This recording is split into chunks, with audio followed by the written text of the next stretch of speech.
ఉన్నవాడు మేడ మీద మేడలెన్నో కడుతూ ఉంటే లేని వాడికి ఉన్న నీడా నేల కొరిగి కూలుతుంటే ఇదే నా దేశం మారిన తీరు చూడవే పేదల కలిపోరు రాష్ట్రంలో రాజకీయ జెండాలు తప్ప మరేమీ మారలే అడగవే అమ్మా ఈ భారతదేశం వెలుగుతుందట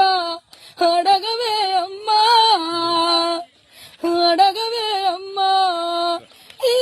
భారతదేశం వెలుగుతుందట అడగవే అమ్మా ఉన్నవాడు మేడ మీద మేడలెన్నో కడుతూ ఉంటే లేని వాడికి ఉన్న నీడే నేల కొరిగి కూలుతుంటే ఇదే నా దేశం మారిన తీరు చూడవే పేదల కలిపోరు రాష్ట్రంలో రాజకీయ జెండాలు తప్ప మరేమీ మారలే అడగవే అమ్మా ఈ భారతదేశం వెలుగుతుందట అడగవే అమ్మా అడగవే అమ్మా ఈ తెలంగాణ రాష్ట్రంలో ముగ్గురు మంత్రులు ఉండి చూడ